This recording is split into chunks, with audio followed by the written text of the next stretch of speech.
ketosis. Ketosis or acetonemia is a very distant problem in dairy cows.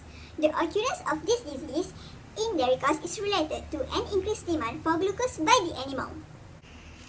Ketosis also occurs in other animals, and the problem is known by various names, for example, pregnancy toxemia in ewes. We discuss further about ketosis. This is the overview from my friend Atika Chin from California.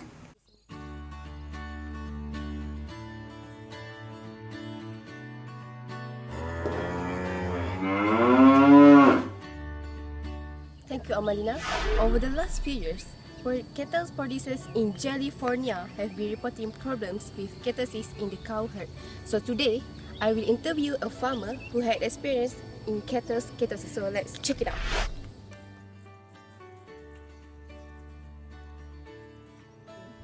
Actually, this is my first time that I have been invited by a farmer in California to share about her experience in ketosis disease.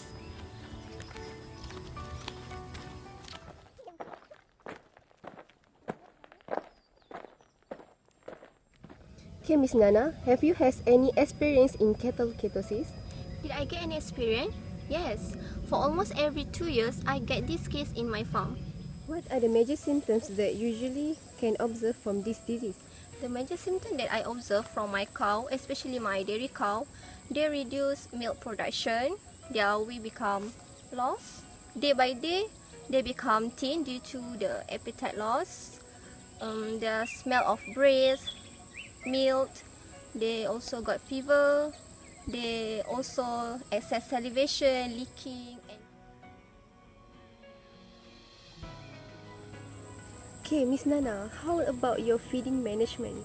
Okay, about my feeding management, my cattle are free grazing and once a day I will feed them with pellet, and I think due to over meat production, they didn't get enough nutrients since nowadays is drought season in California. Thus, it affects the pasture growth. Do you think ketosis can affect your business? Yes, of course, ketosis affects my business since it will reduce the milk production. Did you get any consult from veterinarian nearby? Did I get any consult from vet nearby? Yeah, of course. They help me a lot to manage this problem. Miss Nana, do you have anything to share or to say to all the farmers out there? Yeah, I think all the farmers should know about the management well. For example, in feeding management, especially for this type of disease, because prevention is better than cure. I'm Atika, reporting the news to you from California. Thank you, Atika. And now, let's discuss further about the ketosis pathway by Professor Jasmine and Dr. Natasha. Meet Daisy, your friendly dairy cow. Daisy has 4 stomachs and they are known as rumen, reticulum, omasum and abomasum. In the rumen, you will find millions of microorganisms. They use dietary carbohydrates like cellulose and glucose to produce VFA, which stands for volatile fatty acids.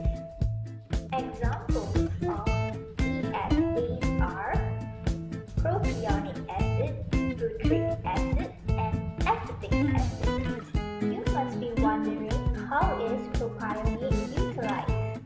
First, propionate is taken up by the liver through portal blood. It is catalyzed by the enzyme thiokinase to form propionyl-CoA. Propionyl-CoA is then carboxylated in a reaction catalyzed by propionyl-CoA carboxylase. Carboxylation occurs at carbon 2, forming methyl-malonyl-CoA. Methyl-malonyl-CoA undergoes rearrangement to form succinyl-CoA. This reaction requires the vitamin B12 and also the enzyme methyl-malonyl-CoA mutase. Succinyl-CoA is a component found in the Krebs cycle. It is converted into oxaloacetate in this cycle. Oxaloacetate is then converted into glucose in the reaction gluconeogenesis. However, what will happen to Daisy if she doesn't receive enough nutrients?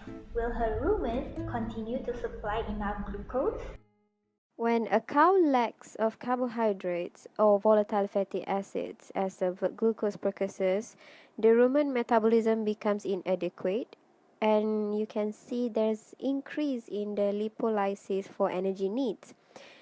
As the increased release of the non-esterified fatty acids from adipose tissue, the NEFAs are converted to ketones, for example, the acetoacetate, beta-hydroxybutyrate, and acetone.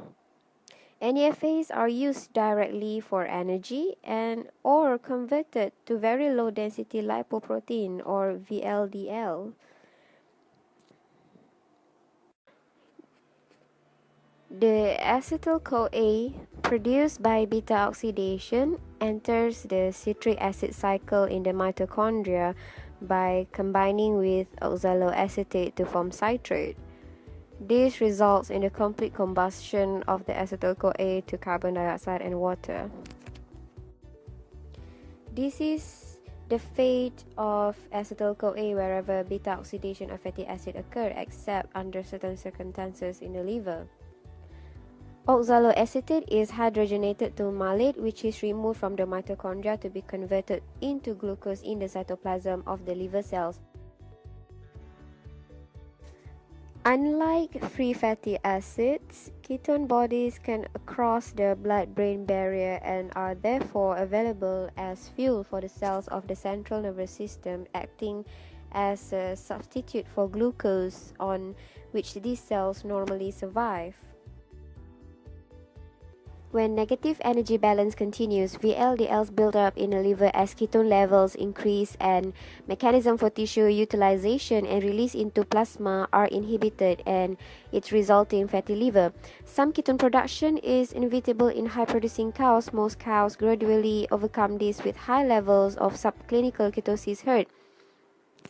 Primary ketosis, as described, occur when high-producing cows simply cannot eat enough carbohydrate to satisfy their glucose needs, or where the feed available is somewhat deficient in carbohydrate, whereas a secondary ketosis can also occur when a primary problem or disease causes an upset in the digestion or metabolism of carbohydrate by the cow.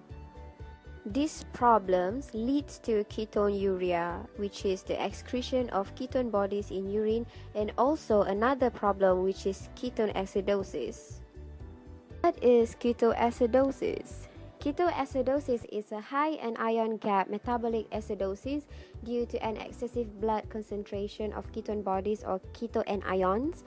Keto bodies, acetoacetate, beta-hydroxybutyrate, and acetone are released into the blood from the liver when hepatic lipid metabolism has changed to a state of increased ketogenesis. Ketoacidosis is usually accompanied by insulin deficiency, hyperglycemia, and dehydration.